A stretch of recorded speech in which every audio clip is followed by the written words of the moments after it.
ਵਾਹਿਗੁਰੂ ਸਾਹਿਬ ਜੀ।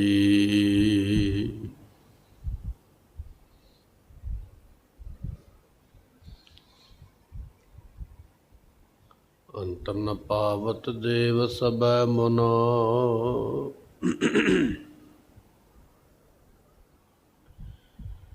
ਇੰਦਰ ਮਹਾ ਸਿਵ ਜੋਗ ਕਰੀ।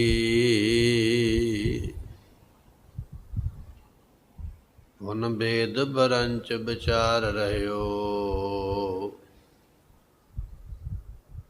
ਹਰ ਜਾਪ ਨ ਛਾਡਿਓ ਏਕ ਘਰੀ। ਮਥੁਰਾ ਜਨ ਕੋ ਪ੍ਰਭ ਦੀਨ ਦਇਆਲ ਹੈ, ਸੰਗਤ ਸ੍ਰਿਸ਼ਟ ਨਿਹਾਲ ਕਰੀ।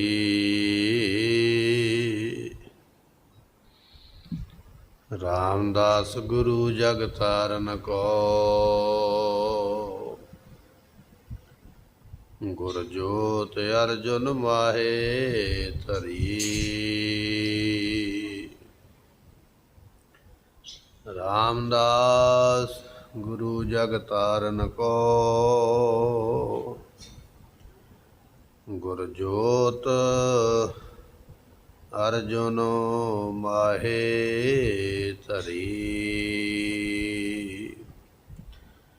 ਦੀਨ ਦਰਦ ਦੁਖ ਭੰਜਨਾ, ਘਟ ਘਟ ਨਾਥ ਅਨਾਥ।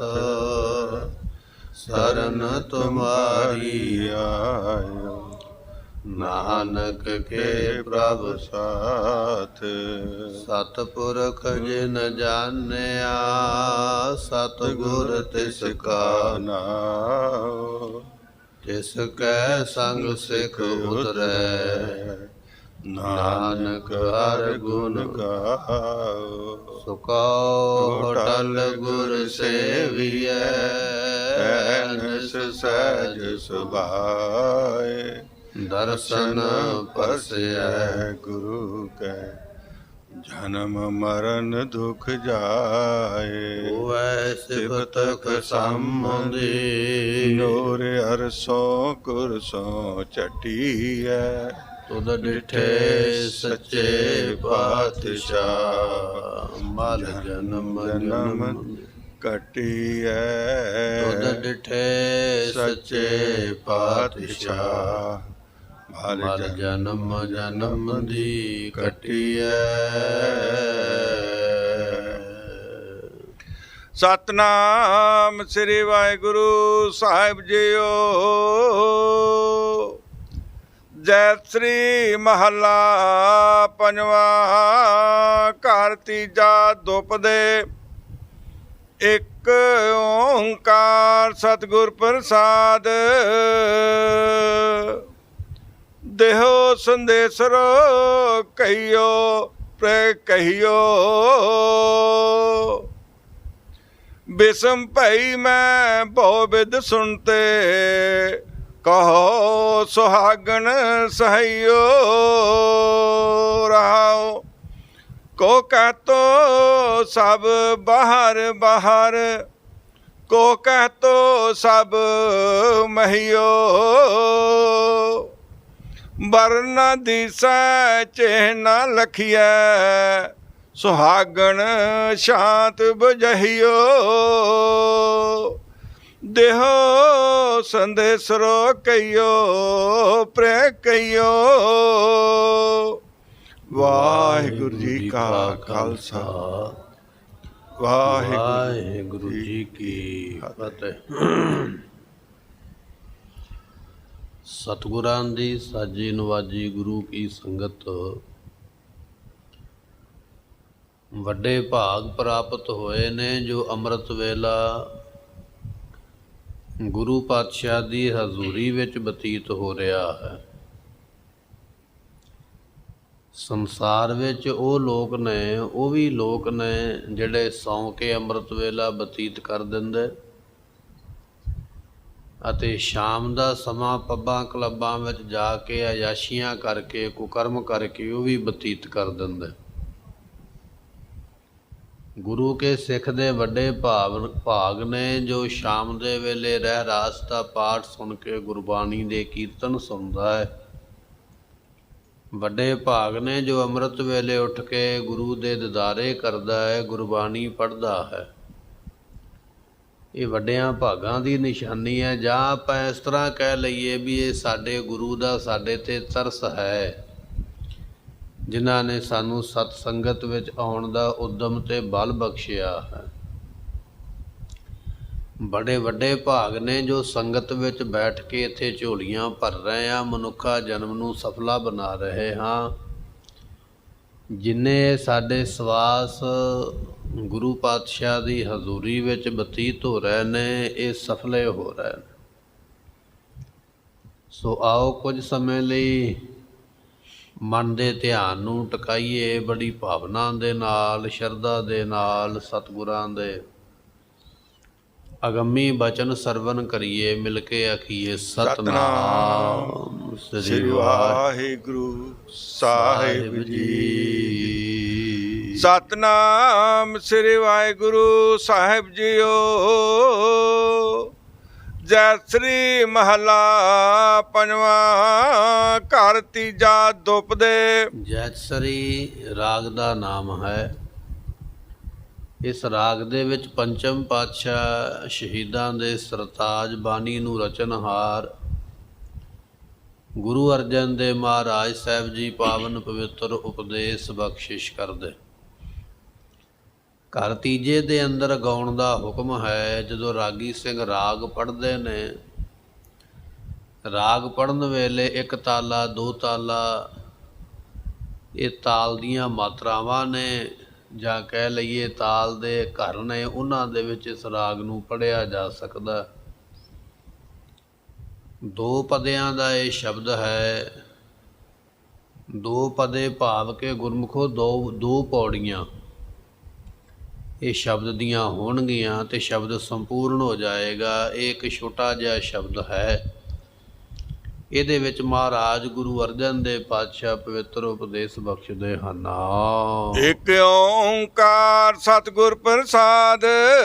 ਓੰਕਾਰ ਪਰਮਾਤਮਾ ਦਾ ਇੱਕ ਨਾਮ ਹੈ। ਉਹਦੇ ਨਾਮ ਗੁਰਮੁਖੋ ਕਈ ਨੇ, ਨਾਮ ਬੇਅੰਤ ਨੇ, ਉਹਦੇ ਨਾਮਾਂ ਦਾ ਅੰਤ ਕੋਈ ਨਹੀਂ, ਪਰ ਉਹਦੇ ਕਈ ਨਾਮਾਂ ਦੇ ਵਿੱਚੋਂ ਇੱਕ ਇਹ ਵੀ ਨਾਮ ਹੈ ਓੰਕਾਰ, ਜਿਸ ਨੂੰ ਸਭ ਤੋਂ ਸ੍ਰੇਸ਼ਟ ਮੰਨਿਆ ਜਾਂਦਾ, ਜਿਸ ਦਾ ਭਾਵ ਅਰਥ ਬੜਾ ਡੂੰਘਾ ਜਾਣਿਆ ਜਾਂਦਾ ਹੈ।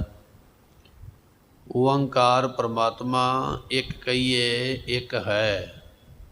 ਏਕਾ ਲਾਇਆ ਨਾ ਗਣਿਤ ਦਾ ਮਹਾਰਾਜ ਜੀਆਂ ਨੇ, ਉਹ ਇੱਕ ਹੀ ਹੈ, ਉਹਦੇ ਵਰਗਾ ਦੂਜਾ ਹੈ ਹੀ ਕੋਈ ਨਹੀਂ।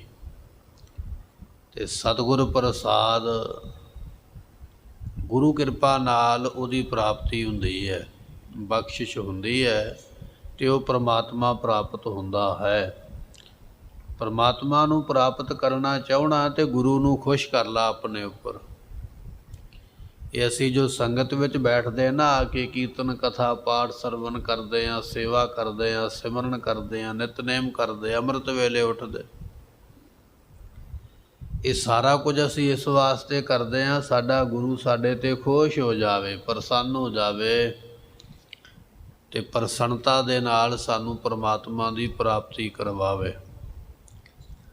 ਬਾਬਾ ਫਰੀਦ ਸਾਹਿਬ ਜੀ ਦਾ ਆਪਾਂ ਇਤਿਹਾਸ ਪੜ੍ਹਦੇ ਨਾ, ਉਹਦੇ ਵਿੱਚ ਬਚਨ ਆਉਂਦਾ ਹੈ ਕਿ ਬਾਬਾ ਫਰੀਦ ਸਾਹਿਬ ਜੀ ਆਪਣੇ ਗੁਰੂ ਪੀਰ ਦਾ ਅੰਮ੍ਰਿਤ ਵੇਲੇ ਇਸ਼ਨਾਨ ਕਰਵਾਉਂਦੇ ਸਨ, ਪ੍ਰਸ਼ਾਦਾ ਭੋਜਨ ਬਣਾ ਕੇ ਛਕਾਉਂਦੇ, ਸੇਵਾ ਕਰਦੇ। ਬਚਨ ਉਹੀ ਆ ਗਿਆ, ਸੇਵਾ ਤਾਂ ਕਰੀਦੀ ਹੈ ਕਿ ਗੁਰੂ ਖੁਸ਼ ਹੋ ਜਾਵੇ। ਸੇਵਾ ਕਰਦੇ ਰੋਜ਼ ਅੰਮ੍ਰਿਤ ਵੇਲੇ ਉੱਠ ਕੇ ਪਾਣੀ ਗਰਮ ਕਰਕੇ ਇਸ਼ਨਾਨ ਕਰਨ ਵਾਸਤੇ ਦਿੰਦੇ। ਜਿਵੇਂ ਅੱਜ ਸਾਡੇ ਕੋਲ ਮਾਚਿਸ ਹੈ, ਅਸੀਂ ਝੱਟ ਹੀ ਅੱਗ ਬਾਲ ਲੈਂਦੇ ਹਾਂ। ਉਹਨਾਂ ਸਮਿਆਂ ਵਿੱਚ ਲੋਕ ਅੱਗ ਜਿਹੜੀ ਸਹੀ ਸੁਆਹ ਦੇ ਵਿੱਚ ਢੱਕ ਕੇ ਚੁੱਲ੍ਹੇ ਵਿੱਚ ਰੱਖਦੇ, ਤੇ ਜਦੋਂ ਸਵੇਰ ਵੇਲੇ ਲੋੜ ਪੈਣੀ ਸੁਆਹ ਨੂੰ ਪਰੇ ਕਰਕੇ ਤੇ ਚੰਗਿਆੜੀਆਂ ਦੇ ਉੱਪਰ, ਕੋਇਲਿਆਂ ਦੇ ਉੱਪਰ ਸੁੱਕੇ ਪੱਤੇ ਕੱਖ ਰੱਖ ਕੇ ਫੂਕ ਮਾਰਨੀ ਤੇ ਅੱਗ ਬਲ ਪੈਣੀ। ਹੁਣ ਬਾਬਾ ਫਰੀਦ ਸਾਹਿਬ ਵੀ ਇਸੇ ਤਰ੍ਹਾਂ ਅੱਗ ਢੱਕ ਕੇ ਰੱਖ ਲੈਂਦੇ, ਤੇ ਰਾਤ ਨੂੰ ਬਹੁਤ ਭਾਰੀ ਮੀਂਹ ਪੈਣ ਦੇ ਨਾਲ ਚੁੱਲ੍ਹੇ ਜਿਹੜੇ ਸਨ ਉਹ ਪਾਣੀ ਨਾਲ ਭਰ ਗਏ ਤੇ ਅੱਗ ਬੁਝ ਗਈ। ਹੁਣ ਸਵੇਰ ਵੇਲਾ ਹੋਇਆ, ਆਪਾਂ ਆਖਦੇ ਨਾ ਨਿਤਨੇਮ ਦਾ ਕੀ ਭਾਵ ਹੈ। ਇਹ ਹੈ ਨਿਤਨੇਮ। ਜਦੋਂ ਸਵੇਰ ਵੇਲਾ ਹੋਇਆ, ਬਾਬਾ ਫਰੀਦ ਸਾਹਿਬ ਜੀ ਉੱਠੇ ਪਾਣੀ ਗਰਮ ਕਰਨ ਵਾਸਤੇ, ਤੇ ਵੇਖਦੇ ਪਏ ਵੀ ਪਾਣੀ ਗਰਮ ਕਾਹਦੇ ਨਾਲ ਕਰਾਂ, ਅੱਗ ਤੇ ਬੁਝ ਗਈ ਹੈ ਮੀਂਹ ਪੈਣ ਦੇ ਨਾਲ। ਜੇ ਕੋਈ ਸਾਡੇ ਵਰਗਾ ਮੇਰੇ ਵਰਗਾ ਹੁੰਦਾ ਤੇ ਕਹਿ ਦਿੰਦਾ ਵੀ ਹੁਣ ਅੱਗ ਹੀ ਬੁਝ ਗਈ ਹੈ, ਕੀ ਕੀਤਾ ਜਾਵੇ, ਚਲੋ ਗੁਰੂ ਠੰਡੇ ਪਾਣੀ ਨਾਲ ਨਹਾ ਲਵੇਗਾ। ਜਾਂ ਇਹ ਵੀ ਹੋ ਸਕਦਾ ਵੀ ਅੱਜ ਗੁਰੂ ਨਾ ਵੀ ਨਹਾਵੇਗਾ ਤੇ ਤਾਂ ਕੀ ਹੋ ਚੱਲਿਆ, ਇਹ ਵੀ ਕਹਿ ਦਿਆਂਗੇ ਕਿ ਚਲੋ 2 ਘੰਟੇ ਠਹਿਰ ਕੇ ਨਹਾ ਲਵੇਗਾ। ਪਰ ਇਹ ਨਿਤਨੇਮ ਨਹੀਂ ਹੈ। ਨਿਤਨੇਮ ਤੋਂ ਭਾਵ ਹੈ ਜਿਸ ਨੇਮ ਦੇ ਵਿੱਚ ਫਰਕ ਨਾ ਪਵੇ। ਗੁਰੂ ਦਾ ਇਸ਼ਨਾਨ ਕਰਾਉਣਾ ਉਸੇ ਟਾਈਮ 'ਤੇ ਕਰਾਉਣਾ ਹੈ। ਤੇ ਸਾਹਮਣੇ ਇੱਕ ਦੀਵਾ ਜਗਦਾ ਪਿਆ, ਭੱਜ ਕੇ ਉਸ ਘਰ ਦੇ ਵਿੱਚ ਗਏ ਤੇ ਉਹ ਘਰ ਇੱਕ ਵੇਸਵਾ ਦਾ, ਨੱਚਣ ਵਾਲੀ ਦਾ ਘਰ ਹੈ। ਬਾਬਾ ਫਰੀਦ ਸਾਹਿਬ ਜੀ ਨੇ ਕਿਹਾ ਵੀ ਅੱਗ ਲੈ ਕੇ ਜਾਣੀ ਹੈ, ਪਾਣੀ ਗਰਮ ਕਰਨਾ, ਗੁਰੂ ਦਾ ਇਸ਼ਨਾਨ ਕਰਵਾਉਣਾ। ਵੇਸਵਾ ਨੇ ਵੇਖਿਆ ਵੀ ਇਹਦੀ ਪਰਖ ਕਰਨੀ ਚਾਹੀਦੀ ਹੈ ਵੀ ਇਹ ਸਾਧੂ ਵੀ ਹੈ ਕਿ ਨਹੀਂ, ਇਹ ਕਿੰਨੀ ਕੁ ਸੇਵਾ ਵਿੱਚ ਤਤਪਰ ਹੈ। ਉਹਨੇ ਫਿਰ 2 ਮੰਗਾਂ ਰੱਖੀਆਂ ਬਾਬਾ ਫਰੀਦ ਸਾਹਿਬ ਜੀ ਦੇ ਅੱਗੇ ਵੀ ਜਾਂ ਤੇ ਕੁਕਰਮ ਕਰੋ, ਆਪਣਾ ਜੀਵਨ ਖਰਾਬ ਕਰੋ ਤੇ ਤਾਂ ਅੱਗ ਮਿਲੇਗੀ, ਤੇ ਜਾਂ ਫਿਰ ਤੁਹਾਨੂੰ ਅੱਖ ਕੱਢ ਕੇ ਦੇਣੀ ਪਵੇਗੀ ਤੇ ਤਾਂ ਅੱਗ ਮਿਲੇਗੀ। ਰੱਬ ਦੇ ਜਿਹੜੇ ਭਗਤ ਹੁੰਦੇ ਨਾ, ਉਹਨਾਂ ਨੇ ਬੜੀ ਬੜੀ ਬੰਦਗੀ ਕਰਨੀ ਹੁੰਦੀ ਹੈ ਔਰ ਕੀਤੀ ਹੁੰਦੀ ਹੈ। ਰਾਤਾਂ ਜਾਗੀਆਂ ਹੁੰਦੀਆਂ, ਪਲ ਪਲ ਉਹਨਾਂ ਨੇ ਸਿਮਰਨ ਕੀਤਾ ਹੁੰਦਾ ਹੈ। ਉਹ ਆਪਣੇ ਸਿਮਰਨ ਨੂੰ ਐਵੇਂ ਨਹੀਂ ਕਿਸੇ ਅੱਗੇ ਲੁਟਾ ਸਕਦੇ। ਜਿਵੇਂ ਇੱਕ ਬਾਣੀਆ ਹੁੰਦਾ ਨਾ, ਬੜਾ ਸੂਮ ਹੁੰਦਾ, ਪੈਸਾ ਪੈਸਾ ਇਕੱਠਾ ਕਰਦਾ ਪਰ ਲਟਾਉਂਦਾ ਨਹੀਂ ਕਿਸੇ ਦੇ ਅੱਗੇ। ਜਿਹੜੇ ਮਹਾਤਮਾ ਹੁੰਦੇ ਨਾ ਗੁਰਮੁਖੋ, ਉਹ ਇੱਕ ਇੱਕ ਸਵਾਸ ਨਾਮ ਜਪ ਕੇ, ਨੀਂਦਰਾਂ ਜਾਗ ਜਾ ਕੇ, ਰਾਤਾਂ ਜਾਗ ਜਾ ਕੇ ਨਾਮ ਦਾ ਧਨ ਇਕੱਠਾ ਕਰਦੇ, ਤੇ ਐਵੇਂ ਕਿਵੇਂ ਲੁਟਾ ਦੇਣ ਕਿਸੇ ਦੇ ਅੱਗੇ। ਫਰੀਦ ਸਾਹਿਬ ਜੀ ਸੋਚਦੇ ਪਏ, ਜੇ ਮੈਂ ਇਹਦੇ ਆਖੇ ਲੱਗ ਕੇ ਕੁਕਰਮ ਦੇ ਵਿੱਚ ਚਲਾ ਗਿਆ, ਜੀਵਨ ਡੇਕ ਲਿਆ, ਮੇਰੀ ਬੰਦਗੀ ਖਰਾਬ ਹੋ ਜਾਏਗੀ, ਇਹਦੇ ਚੰਗਾ ਤੇ ਅੱਖ ਕੱਢ ਕੇ ਦੇਣੀ ਠੀਕ ਹੈ। ਦੇ ਦਿੱਤੀ, ਪਾਣੀ ਅੱਗ ਲੈ ਆਏ, ਲਿਆ ਕੇ ਆਪਣੇ ਘਰ ਵਿੱਚ ਅੱਗ ਬਾਲੀ ਹੈ, ਪਾਣੀ ਗਰਮ ਕੀਤਾ, ਆਪਣੇ ਗੁਰੂ ਪੀਰ ਦਾ ਇਸ਼ਨਾਨ ਕਰਵਾਇਆ, ਅੱਖ 'ਤੇ ਪੱਟੀ ਬੰਨ੍ਹ ਲਈ ਹੈ। ਹੁਣ ਉਹ ਗੁਰੂ ਜਿਹੜਾ ਅੰਤਰਜਾਮੀ ਹੈ, ਉਹਨੂੰ ਪਤਾ ਹੈ ਵੀ ਮੇਰੇ ਸੇਵਕ ਨੇ, ਮੇਰੇ ਸਿੱਖ ਨੇ ਮੇਰੇ ਵਾਸਤੇ ਇੰਨੀ ਵੱਡੀ ਕੁਰਬਾਨੀ ਕੀਤੀ ਹੈ, ਮੇਰੇ ਇਸ਼ਨਾਨ ਦਾ ਟਾਈਮ ਅੱਗੇ ਪਿੱਛੇ ਨਹੀਂ ਹੋਣ ਦਿੱਤਾ, ਆਪਣੇ ਸਰੀਰ ਦੀ ਕੁਰਬਾਨੀ ਦੇ ਆਇਆ। ਤੇ ਗੁਰੂ ਖੁਸ਼ ਹੋ ਗਿਆ, ਕਹਿਣ ਲੱਗੇ ਵੀ ਬਾਬਾ ਫਰੀਦ ਸਾਹਿਬ ਜੀ ਨੂੰ ਫਰੀਦ ਸਾਈਂ ਅੱਖ 'ਤੇ ਪੱਟੀ ਬੰਨ੍ਹ ਲਈ ਹੈ। ਕਹਿਣ ਲੱਗੇ ਜੀ ਅੱਖ ਆਈ ਹੋਈ ਹੈ, ਭਾਵ ਕਿ ਖਰਾਬ ਹੋ ਗਈ ਹੈ। ਤੇ ਉਹ ਹੱਸ ਪਏ, ਕਿਉਂਕਿ ਉਹ ਜਾਣਦੇ ਸਨ ਵੀ ਅੱਖ ਆਈ ਨਹੀਂ, ਅੱਖ 'ਤੇ ਕੱਢ ਕੇ ਦੇ ਆਇਆ, ਆਉਣੀ ਕਿੱਧਰੋਂ ਹੈ। ਉਹਨਾਂ ਨੇ ਫਿਰ ਸੁਭਾਵਕ ਹੀ ਆਖਿਆ, ਕਹਿਣ ਲੱਗੇ ਵੀ ਦੱਸ ਫਿਰ ਓਨੀ ਅੱਖ ਆਵੇ ਜਾਂ ਉਹਦੇ ਤੋਂ ਵੱਡੀ ਆ ਜਾਵੇ। ਬਾਬਾ ਫਰੀਦ ਸਾਹਿਬ ਜੀ ਕਹਿਣ ਲੱਗੇ ਵੀ ਨਹੀਂ, ਵੱਡੀ ਨਹੀਂ ਆਉਣੀ ਚਾਹੀਦੀ, ਖੁਦਾ ਦੇ ਅੱਗੇ ਆਪਾਂ ਵੱਡਾਪਨ ਨਹੀਂ ਵਿਖਾਉਣਾ ਵੀ ਮੈਂ ਵੱਡਾ ਹਾਂ। ਜੋ ਖੁਦਾ ਕਰਦਾ ਨਾ, ਉਹਦੇ ਤੋਂ ਛੋਟੀ ਤੋਂ ਹੋ ਜਾਵੇ ਪਰ ਵੱਡੀ ਨਾ ਹੋਵੇ। ਕਹਿਣ ਲੱਗੇ ਚਲੋ ਫਿਰ ਪੱਟੀ ਖੋਲ੍ਹੋ, ਤੇ ਪੱਟੀ ਖੋਲ੍ਹੀ ਤੇ ਗੁਰਮੁਖੋ ਪਹਿਲਾਂ ਦੇ ਵਾਂਗ ਉਸੇ ਤਰ੍ਹਾਂ ਹੀ ਅੱਖ ਉਹ ਪ੍ਰਾਪਤ ਹੋ ਗਈ। ਇਹ ਹੈ ਰੱਬ ਦਿਆਂ ਭਗਤਾਂ ਦੇ ਜਿਹੜੇ ਨੇ ਜੀਵਨ। ਹਰ ਕੇ ਸੇਵਕ ਜੋ ਹਰ ਭਾਏ ਤਿਨ ਕੀ ਕਥਾ। ਸਾਡੇ ਵਾਸਤੇ ਗੱਲ ਲੱਗਦੀ ਹੈ ਵੀ ਹੋ ਹੀ ਨਹੀਂ ਸਕਦਾ, ਕਿਉਂਕਿ ਅਸੀਂ ਮਨਮੁਖ ਹਾਂ, ਅਸੀਂ ਪਾਪਾਂ ਦੇ ਭਰੇ ਹੋਏ, ਕੁਕਰਮਾਂ ਦੇ ਭਰੇ ਹੋਏ। ਰੱਬ ਦੇ ਪਿਆਰਿਆਂ ਵਾਸਤੇ ਗੱਲ ਕੋਈ ਮੁਸ਼ਕਲ ਨਹੀਂ ਹੈ, ਉਹਨਾਂ ਵਾਸਤੇ ਤੇ ਮਾਮੂਲੀ ਗੱਲਾਂ ਨੇ।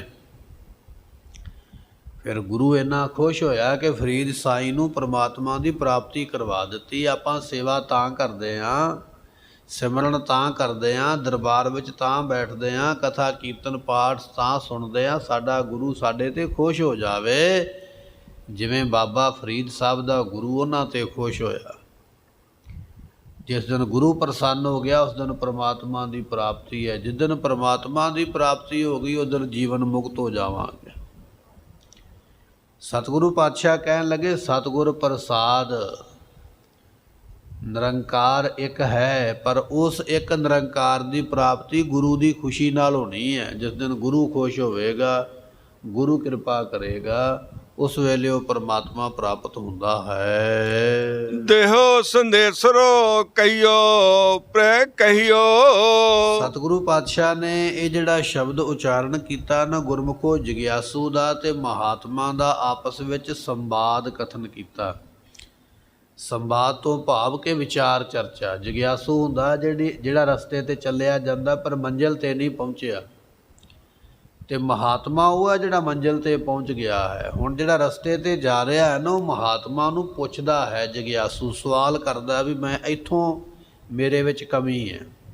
ਜਾਂ ਆਪਾਂ ਇਸ ਤਰ੍ਹਾਂ ਕਹਿ ਲਈਏ ਵੀ ਇੱਕ ਟੀਚਰ ਹੈ ਤੇ ਇੱਕ ਵਿਦਿਆਰਥੀ ਹੈ। ਵਿਦਿਆਰਥੀ ਟੀਚਰ ਨੂੰ ਪੁੱਛਦਾ ਵੀ ਮੈਂ ਇਸ ਸਵਾਲ ਦਾ ਜਵਾਬ ਹੱਲ ਨਹੀਂ ਕਰ ਪਾ ਰਿਹਾ, ਜਾਂ ਮੈਨੂੰ ਇਸ ਸਵਾਲ ਦਾ ਜਵਾਬ ਨਹੀਂ ਆਉਂਦਾ, ਆਪ ਜੀ ਮੇਰੀ ਮਦਦ ਕਰੋ।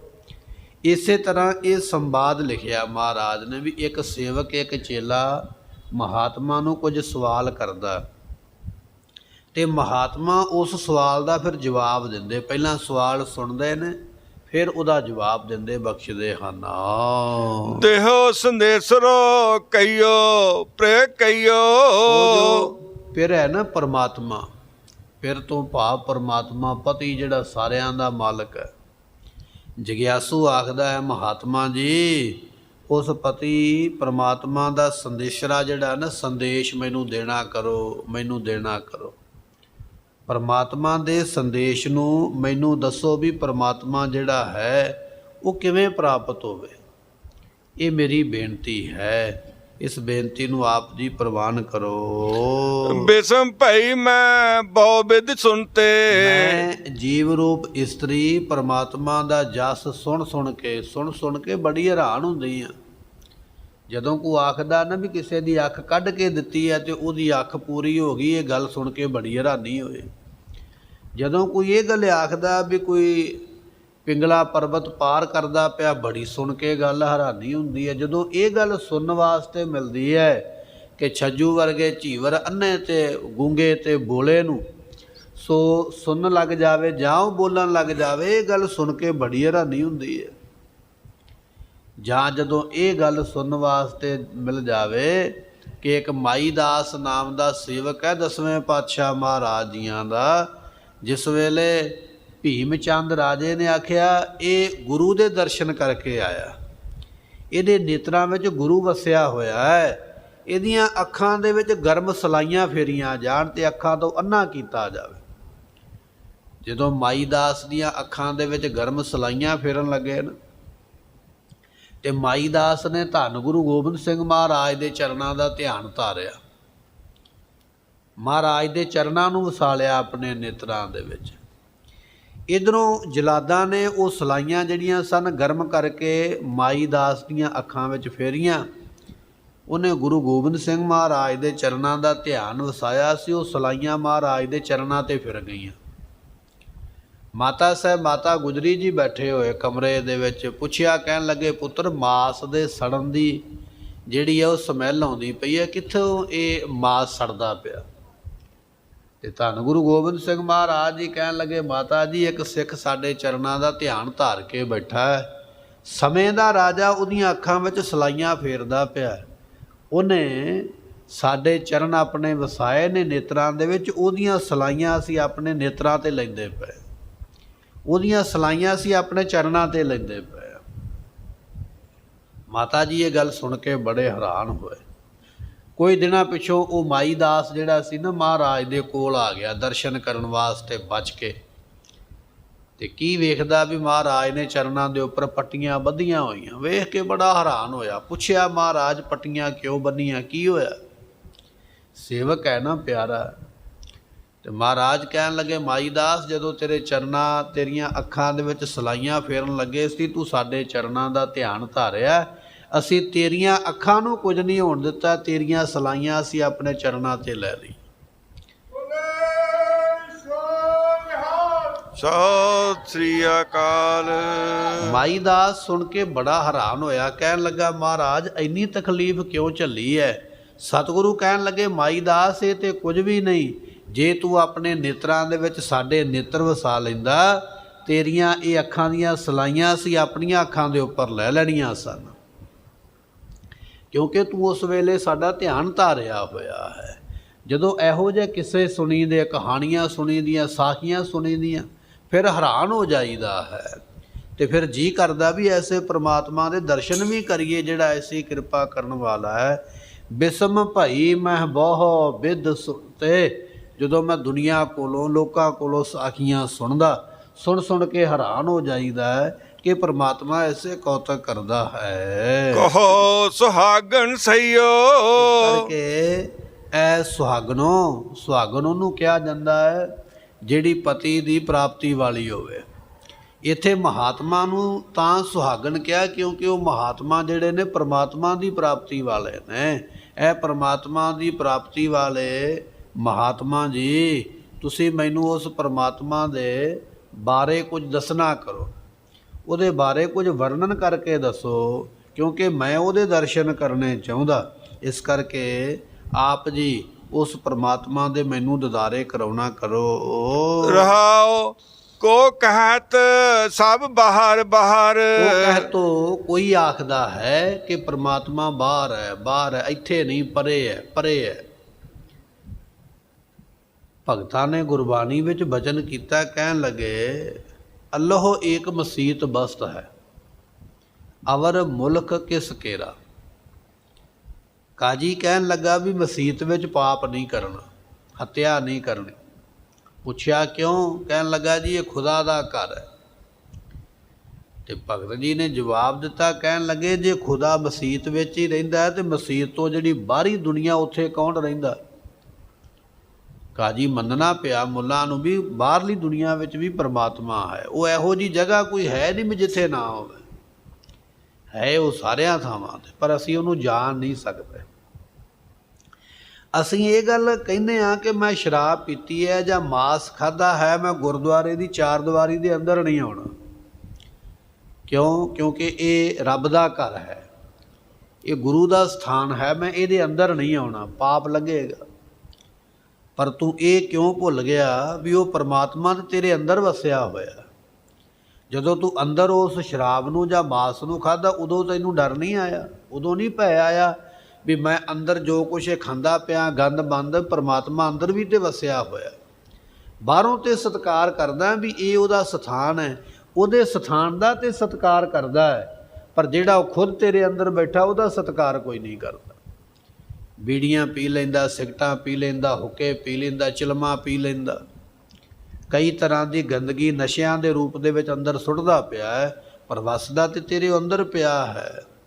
ਮਹਾਰਾਜ ਕਹਿਣ ਲੱਗੇ ਸੋ ਬਚਨ ਹੈ ਕੋ ਕਹਿ ਤੋ ਸਭ ਬਾਹਰ ਬਾਹਰ।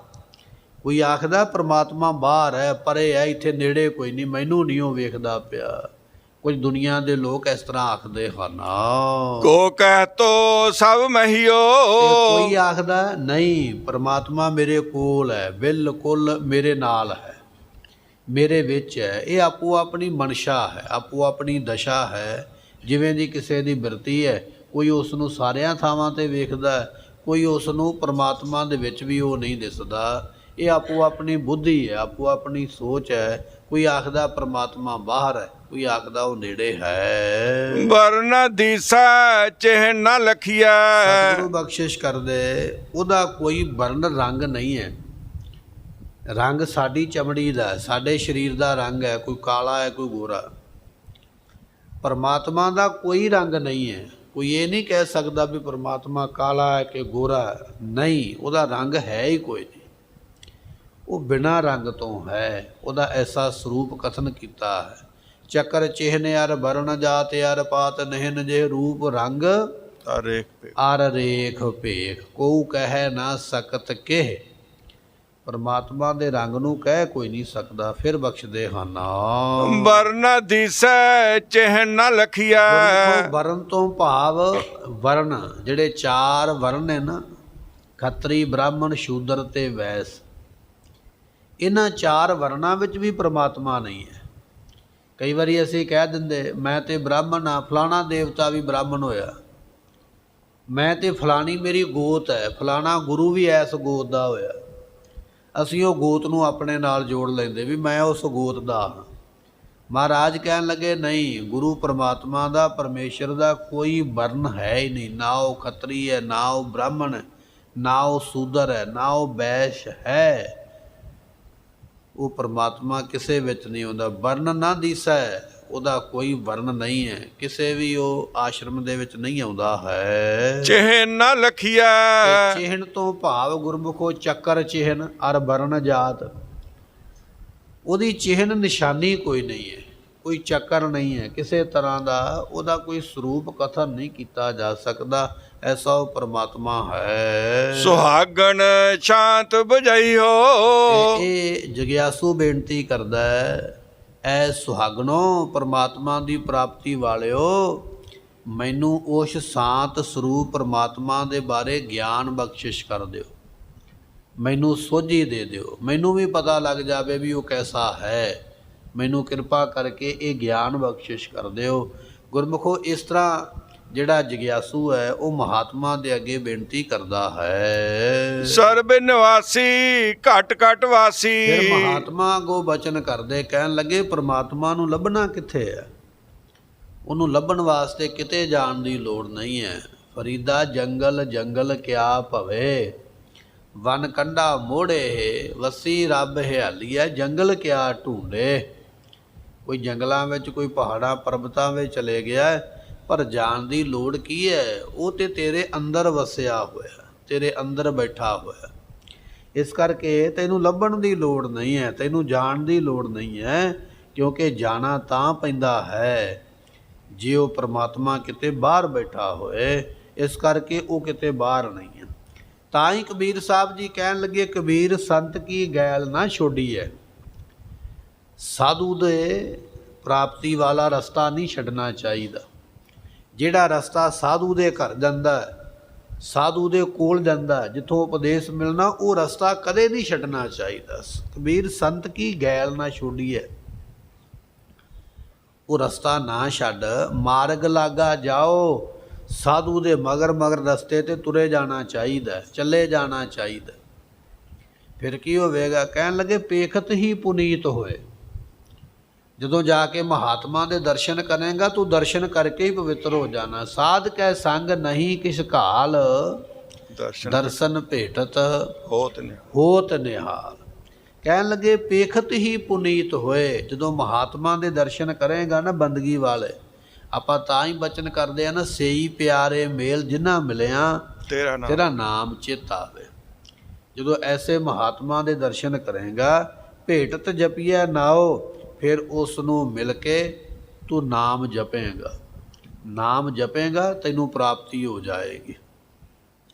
ਸਤਿਗੁਰੂ ਪਾਤਸ਼ਾਹ ਮਹਾਰਾਜ ਬਖਸ਼ਿਸ਼ ਕਰਦੇ ਕਹਿਣ ਲੱਗੇ, ਬਚਨ ਇਹ ਹੈ ਗੁਰਮੁਖਾ ਕਿ ਉਹ ਪਰਮਾਤਮਾ ਸਰਬ ਨਿਵਾਸੀ ਹੈ, ਸਾਰਿਆਂ ਜਗ੍ਹਾ ਦੇ ਉੱਪਰ ਸਮਾਇਆ ਹੋਇਆ ਹੈ, ਸਾਰਿਆਂ ਥਾਵਾਂ ਦੇ ਉੱਪਰ ਮਿਲਿਆ ਹੋਇਆ ਹੈ। ਸਰਬ ਨਿਵਾਸੀ ਘਟ ਘਟ ਵਾਸੀ, ਉਹ ਪਰਮਾਤਮਾ ਘਟਾਂ ਘਟਾਂ ਦੇ ਵਿੱਚ ਵਸਦਾ ਪਿਆ ਹੈ, ਸਾਰਿਆਂ ਥਾਵਾਂ ਤੇ ਸਮਾਇਆ ਹੈ। ਲੇਪ ਨਹੀਂ ਅਲਪਹੀਓ, ਉਹ ਪਰਮਾਤਮਾ ਕਿਸੇ ਚੀਜ਼ ਦੇ ਵਿੱਚ ਲੁਪਾਏਮਾਨ ਨਹੀਂ ਹੈ। ਜਿਵੇਂ ਕਮਲ ਦਾ ਫੁੱਲ ਪਾਣੀ ਦੇ ਵਿੱਚ ਲੁਪਾਏਮਾਨ ਨਹੀਂ ਹੁੰਦਾ, ਇਸੇ ਤਰ੍ਹਾਂ ਪਰਮਾਤਮਾ ਹੈ ਸਾਰਿਆਂ ਵਿੱਚ, ਪਰ ਕਿਸੇ ਚੀਜ਼ ਦੇ ਵਿੱਚ ਉਹ ਡੁੱਬਿਆ ਹੋਇਆ ਨਹੀਂ, ਲਿਬੜਿਆ ਹੋਇਆ ਨਹੀਂ, ਗਰਸਿਆ ਹੋਇਆ ਨਹੀਂ। ਲੇਪ ਨਹੀਂ ਅਲਪਹੀਓ, ਉਹ ਪਰਮਾਤਮਾ ਕਿਸੇ ਚੀਜ਼ ਵਿੱਚ ਲੁਪਾਏਮਾਨ ਨਹੀਂ। ਪਰ ਗੁਰਮੁਖੋ ਇਹ ਉਪਦੇਸ਼ ਜਿਹੜਾ ਨਾ, ਇਹ ਗੁਰੂ ਕੋਲੋਂ ਪ੍ਰਾਪਤ ਹੁੰਦਾ, ਇਹ ਸੋਝੀ ਗੁਰੂ ਕੋਲੋਂ ਮਿਲਦੀ ਹੈ। ਗੁਰੂ ਤੋਂ ਬਿਨਾਂ ਇਹ ਗਿਆਨ ਨਹੀਂ ਜੇ ਮਿਲਦਾ, ਇਹ ਗੁਰੂ ਸੋਝੀ ਦਿੰਦਾ ਹੈ। ਸਤਿਗੁਰੂ ਪਾਤਸ਼ਾਹ ਮਹਾਰਾਜ ਕਹਿਣ ਲੱਗੇ, ਜਦੋਂ ਗੁਰੂ ਕੋਲੋਂ ਉਪਦੇਸ਼ ਲੈ ਲਵੇਂਗਾ ਫਿਰ ਕਮੀ ਕੋਈ ਨਹੀਂ ਰਹਿ ਜਾਵੇਗੀ। ਭਾਈ ਸਾਹਿਬ ਭਾਈ ਗੁਰਦਾਸ ਜੀ ਬਚਨ ਕਰਦੇ ਕਹਿਣ ਲੱਗੇ, ਜੈਸੇ ਜਨਮਤ ਕੰਨਿਆ ਦੀਜੈ ਦਹੇਜ ਘਣੋ। ਕਿਸੇ ਦੇ ਘਰ ਵਿੱਚ ਲੜਕੀ ਪੈਦਾ ਹੋਵੇ ਨਾ, ਧੀ ਦੇ ਪੈਦਾ ਹੁੰਦਿਆਂ ਫਿਕਰ ਪੈ ਜਾਂਦਾ ਹੈ ਵੀ ਇਹ ਵੱਡੀ ਹੋਵੇਗੀ, ਇਹਦਾ ਵਿਆਹ ਕਰਾਂਗੇ ਤੇ ਦਾਜ ਦੇਣਾ ਪਵੇਗਾ। ਦਾਜ ਦੇਣਾ ਪਵੇ, ਉਸ ਤੋਂ ਪਹਿਲਾਂ ਉਹਦੀ ਧੌਣ ਤੇ ਪਹਿਲਾਂ ਦਾਤ ਫੇਰ ਦਿਓ, ਵੀ ਮਾਰ ਹੀ ਦਿਓ, ਦੇਣਾ ਹੀ ਨਾ ਪਵੇ। ਦਾਜ ਇੱਕ ਮਾੜੀ ਪ੍ਰਥਾ ਹੈ। ਦਾਜ ਤੋਂ ਭਾਵ ਪਹਿਲੇ ਸਮੇਂ ਵਿੱਚ ਲੋਕ ਕੁਝ ਲੋੜੀ ਦੀਆਂ ਵਸਤੂਆਂ ਦਿੰਦੇ ਸਨ, ਜਿਵੇਂ ਕੱਪੜੇ ਚਲਾਉਣ ਵਾਲੀ, ਕੱਪੜੇ ਸੀਨ ਵਾਲੀ ਮਸ਼ੀਨ ਹੈ, ਇਤਿਆਦਿਕ ਥੋੜ੍ਹੇ ਬਹੁਤੇ ਇੱਕ ਦੋ ਖੇਸ ਕੰਬਲ ਦੇ ਦੇਣੇ, ਕੋਈ ਇੱਕ ਅੱਧਾ ਮੰਜਾ ਦੇ ਦੇਣਾ, ਵੀ ਆਪਣੀ ਘਰ ਗ੍ਰਸਤੀ ਸ਼ੁਰੂ ਕਰ ਲੈਣ। ਲੋਕਾਂ ਨੇ ਉਸ ਪ੍ਰਥਾ ਨੂੰ ਇੰਨਾ ਵਿਗਾੜ ਦਿੱਤਾ, ਇੰਨਾ ਵਧਾ ਦਿੱਤਾ ਵੀ ਉਹ ਹੁਣ ਪ੍ਰਥਾ ਜਿਹੜੀ ਹੈ ਉਹ ਇੱਕ ਖਰਚੇ ਦਾ ਘਰ ਬਣ ਗਈ ਹੈ, ਦੁਖਦਾਈ ਬਣ ਗਈ ਹੈ। ਅਤੇ ਲੋਕ ਧੀ ਨੂੰ ਤਾਂ ਪਿਆਰ ਕਰਦੇ ਨੇ, ਪਰ ਜਿਹੜਾ ਖਰਚਾ ਕਰਨਾ ਪਵੇਗਾ ਬਾਅਦ ਵਿੱਚ, ਉਹ ਤੋਂ ਡਰਦਿਆਂ ਕਈ ਧੀਆਂ ਮਾਰ ਦਿੰਦੇ। ਭਾਈ ਗੁਰਦਾਸ ਜੀ ਕਹਿਣ ਲੱਗੇ, ਕਹਿੰਦੇ ਜੈਸੇ ਜਨਮਤ ਕੰਨਿਆ, ਕਿਸੇ ਦੇ ਘਰ ਵਿੱਚ ਧੀ ਪੈਦਾ ਹੋ ਜਾਵੇ ਅਤੇ ਉਸ ਨੂੰ ਜੰਮਦਿਆਂ ਹੀ ਕਹਿਣ ਲੱਗੇ ਦੀਜੀਏ ਦਹੇਜ ਘਰੋਂ, ਉਹਨੂੰ ਬਹੁਤਾ ਦਾਜ ਦੇ ਕੇ ਘਰੋਂ ਤੋਰਨਾ ਪੈਂਦਾ। ਸੰਸਾਰ ਦੇ ਲੋਕ ਇਸ ਤਰ੍ਹਾਂ ਕਰਦੇ, ਹੋਣਾ ਨਹੀਂ ਚਾਹੀਦਾ। ਕਹਿਣ ਲੱਗੇ ਤਾਕੇ ਸੁੱਤ ਆਗੇ ਵਿਆਹੇ ਬਹੁ ਪੁੰਨ ਲੀਜੀਏ, ਜਦੋਂ ਉਸ ਧੀ ਦੇ ਘਰੇ ਅੱਗੇ ਪੁੱਤਰ ਹੋਵੇਗਾ, ਵਿਆਹੀ ਜਾਵੇਗੀ, ਉਹ ਪੁੱਤਰ ਨੂੰ ਜਨਮ ਦੇਵੇਗੀ। ਜਦੋਂ ਉਹਦੇ ਪੁੱਤਰ ਦਾ ਵਿਆਹ ਕਰਨਗੇ ਫਿਰ ਉਹਦੇ ਪੁੱਤਰ ਵਾਸਤੇ ਦਾਜ ਮੰਗਿਆ ਜਾਵੇਗਾ। ਪਹਿਲਾਂ ਉਸ ਬੱਚੇ ਦੀ ਮਾਂ ਦਾਜ ਲੈ ਕੇ ਪੇਕੇ ਘਰ ਤੋਂ ਆਈ ਹੈ, ਅਤੇ ਪੇਕੇ ਘਰੋਂ ਸਹੁਰੇ ਘਰ ਜਾ ਕੇ ਪੁੱਤਰ ਜਨਮਿਆ, ਪੁੱਤਰ ਵੱਡਾ ਹੋਇਆ, ਪੁੱਤਰ ਦਾ ਵਿਆਹ ਕੀਤਾ ਅਤੇ ਫਿਰ ਪੁੱਤਰ ਦੇ ਵਿਆਹ ਵਿੱਚ ਦਾਜ ਆ ਗਿਆ। ਪ੍ਰਥਾ ਤਾਂ ਉਹੀ ਹੈ ਨਾ, ਮਾਂ ਨੂੰ ਵੀ ਲਿਆਉਣਾ ਪਿਆ ਅਤੇ ਨੂੰਹ ਨੂੰ ਵੀ ਲਿਆਉਣਾ ਪਿਆ, ਸੱਸ ਨੂੰ ਵੀ ਲਿਆਉਣਾ ਪਿਆ ਅਤੇ ਨੂੰਹ ਵੀ ਲਿਆਉਂਦੀ ਪਈ। ਇਹ ਸੰਸਾਰ ਦੀ ਰੀਤੀ ਹੈ। ਕਹਿਣ ਲੱਗੇ ਅੱਗੇ ਤੋਂ ਅੱਗੇ ਇਹ ਰੀਤੀ ਇਹ ਚੱਲਦੀ ਹੈ, ਲੋਕ ਇਸੇ ਤਰ੍ਹਾਂ ਕਰਦੇ। ਜੈਸੇ ਦਾਮ ਲਾਈਅਤ ਪ੍ਰਥਮ ਬਣਜ ਵਿਖੈ, ਜਦੋਂ ਅਸੀਂ ਕੋਈ ਬਿਜ਼ਨਸ ਸ਼ੁਰੂ ਕਰਦੇ ਹਾਂ, ਕੋਈ ਕੰਮ ਸ਼ੁਰੂ ਕਰਦੇ ਹਾਂ, ਮੰਨ ਲਓ ਦੁਕਾਨ ਪਾਉਂਦੇ ਹਾਂ, ਸਾਨੂੰ ਪਹਿਲਾਂ ਪੈਸਾ ਲਾਉਣਾ ਪੈਂਦਾ। ਪੈਸਾ ਲਾ ਕੇ ਕੱਪੜਾ ਗਹਿਣਾ ਜੋ ਵੀ ਹੈ ਲਿਆ ਕੇ ਰੱਖਣਾ ਪਵੇਗਾ। ਕੰਮ ਸ਼ੁਰੂ ਕਰਨ ਤੋਂ ਪਹਿਲਾਂ ਕੰਮ ਦੇ ਉੱਪਰ ਪੈਸਾ ਲਾ ਕੇ ਫਿਰ ਉਹ ਕੰਮ ਸ਼ੁਰੂ ਹੁੰਦਾ। ਭਾਈ ਗੁਰਦਾਸ ਜੀ ਇਹ ਬਚਨ ਕਰਦੇ ਅਤੇ ਕਹਿਣ ਲੱਗੇ ਪਾਛੈ ਲਾਭ ਹੋਤ ਮਨ ਸੁਖ ਚ ਨਾ ਕੀਜੀਏ, ਜਦੋਂ ਬਿਜ਼ਨਸ ਚੱਲ ਪਵੇ ਫਿਰ ਉਹਦੇ ਤੋਂ ਮਗਰੋਂ ਲਾਭ ਹੀ ਲਾਭ ਹੁੰਦਾ। ਮੰਨ ਲਓ ਵੀ 1000 ਰੁਪਈਆ ਲਾ ਕੇ ਕੰਮ ਸ਼ੁਰੂ ਕੀਤਾ ਅਤੇ ਫਿਰ ਕਈ ਹਜ਼ਾਰਾਂ ਉਹਦੇ ਵਿੱਚੋਂ ਵੱਟ ਲੈਂਦਾ। ਫਿਰ ਬੰਦਾ ਬਾਅਦ ਵਿੱਚ ਸੰਕੋਚ ਨਹੀਂ ਕਰਦਾ ਵੀ ਥੋੜ੍ਹੇ ਥੋੜ੍ਹੇ ਖਰਚਾ, ਕਹਿਣ ਲੱਗਾ ਵੀ ਨਹੀਂ ਹੁਣ ਤਾਂ ਕੰਮ ਚੱਲ ਪਿਆ, ਹੁਣ ਮੈਂ ਖੁੱਲ੍ਹੇ ਪੈਸੇ ਖਰਚਾਂਗਾ, ਆਪਣੀਆਂ ਜ਼ਿੰਦਗੀ ਦੀਆਂ ਲੋੜਾਂ ਪੂਰੀਆਂ ਕਰਾਂ। ਕਹਿਣ ਲੱਗੇ ਫਿਰ ਸੰਕੋਚ ਨਹੀਂ ਕਰਦਾ, ਫਿਰ ਹੋਰ ਅੱਗੇ ਚੱਲ ਪਿਆ। ਅਤੇ ਤੀਜਾ ਬਚਨ ਕਰਦੇ ਕਹਿਣ ਲੱਗੇ ਜੈਸੇ ਗਊ ਸੇਵਾ ਕੇ ਸਹੇਤ ਪ੍ਰਤਪਾਲੀਅਤ, ਘਰ ਦੇ ਵਿੱਚ ਗਾਂ ਹੈ ਨਾ ਜਾਂ ਮੱਝ ਹੈ ਅਤੇ ਲੋਕ ਉਹਨੂੰ ਪਾਲਦੇ ਨੇ। ਕਿਉਂ ਪਾਲਦੇ ਨੇ? ਉਹਨੂੰ ਘਾਹ ਪਾਉਂਦੇ ਨੇ, ਤੂੜੀ ਪਾਉਂਦੇ ਨੇ, ਵੰਡ ਵਡੇਵਾਂ ਪਾਉਂਦੇ ਨੇ, ਸਭ ਕੁਝ ਪਾ ਕੇ ਗਾਂ ਨੂੰ ਪਾਲਿਆ ਜਾਂਦਾ ਹੈ, ਮੱਝ ਨੂੰ ਪਾਲਿਆ ਜਾਂਦਾ ਹੈ, ਲਵੇਰੇ ਨੂੰ ਤਾਂ ਪਾਲਿਆ ਜਾਂਦਾ ਹੈ ਕਿ ਕਹਿਣ ਲੱਗੇ ਦੁੱਧ ਦੋਹੇ ਪੀਜੀਏ, ਕਿ ਬਾਅਦ ਵਿੱਚ ਇਹਦੇ ਕੋਲੋਂ ਦੁੱਧ ਪੀਣ ਨੂੰ ਮਿਲੇਗਾ। ਦੁਨੀਆ ਦੇ ਲੋਕ ਮਤਲਬ ਦੇ ਨੇ। ਦਾਦੂ ਦੁਨੀਆ ਬਾਵਰੀ ਕਹੇ ਚਾਮ ਕੋ ਰਾਮ, ਪੂਛ ਮਰੋੜੇ ਬੈਲ ਕੀ ਕਾਢੇ ਆਪਣਾ ਕਾ। ਇਹ ਦੁਨੀਆ ਦੀ ਹਾਲਤ ਹੈ। ਜੇ ਗਾਂ ਨੂੰ ਕੋਈ ਪੱਠੇ ਪਾਉਂਦਾ, ਘਾਹ ਪਾਉਂਦਾ, ਤਾਂ ਇਹਦਾ ਮਤਲਬ ਇਹ ਨਹੀਂ ਵੀ ਉਹ ਸੇਵਾ ਹੀ ਕਰਦਾ ਪਿਆ, ਉਹਦੇ ਪਿੱਛੇ ਉਹਦਾ ਇੱਕ ਮਤਲਬ ਹੈ ਵੀ ਇਹ ਗਾਂ ਖਾਵੇਗੀ ਅਤੇ ਤਾਂ ਮੈਨੂੰ ਦੁੱਧ ਦੇਵੇਗੀ। ਅਸਲ ਵਿੱਚ ਉਹ ਦੁੱਧ ਲੈਣ ਵਾਸਤੇ ਤਾਂ ਉਹਨੇ ਗਾਂ ਨੂੰ ਲਿਆ ਕੇ ਘਾਹ ਪਾਇਆ। ਵਪਾਰ ਇਹ ਨਹੀਂ ਸ਼ੁਰੂ ਕੀਤਾ ਵੀ ਮੈਂ ਸ਼ੁਰੂ ਕਰਨਾ, ਵਪਾਰ ਤਾਂ ਸ਼ੁਰੂ ਕੀਤਾ ਵੀ ਇਹਦੇ ਵਿੱਚੋਂ ਕੱਲ੍ਹ ਨੂੰ ਮੈਨੂੰ ਕਮਾਈ ਆਵੇਗੀ, ਤਾਂ ਪਹਿਲਾਂ ਪੈਸੇ ਲਾਏ ਨੇ। ਅਤੇ ਘਰ ਦੇ ਵਿੱਚ ਇਸਤਰੀ ਵਿਆਹ ਕੇ ਤਾਂ ਲਿਆਂਦੀ ਹੈ ਵੀ ਕੱਲ੍ਹ ਨੂੰ ਇਹਦੇ ਤੋਂ ਅੱਗੇ ਬੱਚੇ ਪੈਦਾ ਹੋਣਗੇ ਅਤੇ ਮੇਰਾ ਖਾਨਦਾਨ ਚੱਲੇਗਾ। ਅੱਜ ਮੈਂ ਇਸਤਰੀ ਵਿਆਹ ਕੇ ਲਿਆਵਾਂਗਾ, ਉਹ ਦਾਜ ਲੈ ਕੇ ਆਵੇਗੀ, ਕੱਲ੍ਹ ਨੂੰ ਪੁੱਤਰ ਨੂੰ ਜਨਮ ਦੇਵੇਗੀ, ਫਿਰ ਮੈਂ ਪੁੱਤਰ ਵਿਆਹਾਂਗਾ, ਫਿਰ ਪੁੱਤਰ ਦੇ ਘਰ ਵੀ ਦਾਜ ਆਵੇਗਾ। ਇਹ ਦੁਨੀਆ ਦੀ ਹਾਲਤ ਹੈ। ਕਹਿਣ ਲੱਗੇ ਦੁਨੀਆ ਇਸ ਤਰ੍ਹਾਂ ਦੇ ਕੰਮ ਕਰਦੀ ਹੈ ਵੀ ਕੱਲ੍ਹ ਨੂੰ ਇਹਦੇ ਵਿੱਚੋਂ ਲਾਭ ਕੀ ਹੋਵੇਗਾ, ਆਪਣੇ ਮਤਲਬ ਨੂੰ ਸੋਚ ਕੇ ਦੁਨੀਆ ਚੱਲਦੀ ਹੈ। ਕਹਿਣ ਲੱਗੇ ਤੈਸੇ ਤਨ ਮਨ ਧਨ ਅਰਪ ਗੁਰ ਦੀਖਿਆ ਲੈ, ਗਾਂ ਨੂੰ ਪੱਠੇ ਪਾਉਣ ਤੋਂ ਪਹਿਲਾਂ ਪਤਾ ਵੀ ਇਹ ਦੁੱਧ ਦੇਵੇਗੀ, ਭਲਾ ਹੋਣਾ। ਪੁੱਤਰ ਨੂੰ ਵਿਆਹ ਕਰਨ ਤੋਂ ਪਹਿਲਾਂ ਪਤਾ ਵੀ ਇਹਦੇ ਨਾਲ ਦਾਜ ਵੀ ਆਉਣਾ, ਫਿਰ ਇਹਦਾ ਅੱਗੇ ਬੱਚਾ ਹੋਵੇਗਾ ਉਹਦਾ ਵੀ ਦਾਜ ਆਉਣਾ, ਇਹ ਵੀ ਤੈਨੂੰ ਪਤਾ ਹੈ। ਗਾਂ ਦੇ ਘਾਹ ਖਾਣ ਦਾ ਵੀ ਪਤਾ ਹੈ, ਵਪਾਰ ਦੇ ਸ਼ੁਰੂ ਕਰਨ ਦਾ ਵੀ ਤੈਨੂੰ ਪਤਾ ਹੈ ਵੀ ਵਪਾਰ ਕਰਾਂਗਾ ਤੇ ਮਾਇਆ ਕਮਾਵਾਂਗਾ। ਪਰ ਕਹਿਣ ਲੱਗੇ ਬਿਲਕੁਲ ਇਸੇ ਤਰ੍ਹਾਂ ਜੇ ਤੈਨੂੰ ਇੱਕ ਬਚਨ ਸੁਣਾਈਏ, ਗੁਰੂ ਨੂੰ ਪਹਿਲਾਂ ਤਨ ਮਨ ਧਨ ਅਰਪਣਾ ਪੈਣਾ, ਸੌਂਪਣਾ ਪੈਣਾ ਹੈ, ਗੁਰੂ ਨੂੰ ਦੇਣਾ ਪਵੇਗਾ ਤੈਨੂੰ ਸਾਰਾ ਕੁਝ। ਅਤੇ ਜਦੋਂ ਗੁਰੂ ਨੂੰ ਇਹ ਦੇ ਦੇਵੇਂਗਾ ਨਾ ਆਪਣਾ ਤਨ ਮਨ, ਅਤੇ ਗੁਰੂ ਕੋਲੋਂ ਦੀਖਿਆ ਲਵੇਂਗਾ, ਦੀਖਿਆ ਦਾਨ ਲੈ ਅਮਰ ਸਦ ਸਦ ਜੀਜੀਐ, ਫਿਰ ਤੂੰ ਸਦਾ ਵਾਸਤੇ ਅਮਰ ਹੋ ਜਾਏਗਾ। ਮੌਤ ਤੋਂ ਰਹਿਤ ਹੋ ਜਾਏਗਾ, ਫਿਰ ਮੌਤ ਦੇ ਘੇਰੇ ਵਿੱਚ ਨਹੀਂ ਆਉਣਾ ਪਵੇਗਾ। ਪਰ ਮੌਤ ਤੋਂ ਬਚਣ ਵਾਸਤੇ ਤੈਨੂੰ ਗੁਰੂ ਦਾ ਉਪਦੇਸ਼ ਲੈਣਾ ਪਵੇਗਾ। ਜਿਵੇਂ ਗਾਂ ਦਾ ਦੁੱਧ ਚੋਣ ਤੋਂ ਪਹਿਲਾਂ ਗਾਂ ਨੂੰ ਘਾਹ ਪਾਉਣਾ ਪਿਆ ਹੈ, ਮੁਕਤੀ ਲੈਣ ਤੋਂ ਪਹਿਲਾਂ ਤੈਨੂੰ ਗੁਰੂ ਦਾ ਉਪਦੇਸ਼ ਲੈਣਾ ਪਵੇਗਾ। ਵਪਾਰ ਦੇ ਵਿੱਚੋਂ ਮੈਨੂੰ ਅੱਜ ਲਾਭ ਹੋਇਆ। ਲਾਭ ਤਾਂ ਹੋਇਆ ਕਿ ਤੂੰ ਵਪਾਰ ਸ਼ੁਰੂ ਕੀਤਾ ਹੈ। ਗੁਰੂ ਦੇ ਨਾਲ ਵੀ ਤੈਨੂੰ ਵਪਾਰ ਕਰਨਾ ਪਵੇਗਾ। ਗੁਰੂ ਦੇ ਅੱਗੇ ਸ਼ਰਧਾ ਦੀ ਪੂੰਜੀ ਰੱਖ ਕੇ ਗੁਰੂ ਕੋਲੋਂ ਨਾਮ ਦਾ ਧਨ ਲੈਣਾ ਪਵੇਗਾ। ਉਸ ਨਾਮ ਦੀ ਕਮਾਈ ਕਰੇਗਾ ਤਾਂ ਮੁਕਤੀ ਹੋਵੇਗੀ। ਮਹਾਰਾਜ ਕਹਿਣ ਲੱਗੇ, ਘਰ ਵਿੱਚ ਇਸਤਰੀ ਵਿਆਹ ਕੇ ਲਿਆਂਦੀ ਹੈ, ਉਹਦੇ ਵਾਸਤੇ ਦਾਜ ਆਇਆ, ਇਹ ਤੇ ਤੈਨੂੰ ਪਤਾ ਹੈ, ਪਰ ਅੱਗੇ ਸੰਤਾਨ ਪੈਦਾ ਹੋਣੀ ਹੈ, ਫਿਰ ਦਾਜ ਦੁਬਾਰਾ ਮਿਲਣਾ ਹੈ। ਇਸੇ ਤਰ੍ਹਾਂ ਮਹਾਰਾਜ ਕਹਿਣ ਲੱਗੇ, ਗੁਰਮੁਖਾ ਜੇ ਐਸ ਦੁਨੀਆ ਵਿੱਚ ਨਾਮ ਜਪੇਗਾ, ਬੰਦਗੀ ਕਰੇਗਾ, ਉਸ ਬੰਦਗੀ ਤੇ ਨਾਮ ਦਾ ਲਾਭ ਇਹ ਮਿਲੇਗਾ, ਤੈਨੂੰ ਪਰਲੋਕ ਦੇ ਵਿੱਚ ਸੁਖ ਮਿਲੇਗਾ, ਮੁਕਤੀ ਮਿਲੇਗੀ, ਮੁਕਤ ਹੋ ਜਾਏਗਾ। ਪਾਤਸ਼ਾਹ ਕਹਿਣ ਲੱਗੇ, ਸਰਬ ਨਿਵਾਸੀ ਘਟ ਘਟ ਵਾਸੀ, ਲੇਪ ਨਹੀਂ ਅਲਪਈਓ। ਉਹ ਪਰਮਾਤਮਾ ਸਾਰਿਆਂ ਵਿੱਚ ਵਸਿਆ ਹੋਇਆ ਨਿਰਲੇਪ ਹੈ, ਕਿਸੇ ਚੀਜ਼ ਦੇ ਵਿੱਚ ਉਹ ਲੁਪਾਇਮਾਨ ਨਹੀਂ ਹੁੰਦਾ। ਇਸ ਕਰਕੇ ਉਹਦਾ ਨਾਮ ਜਪਿਆ ਕਰ।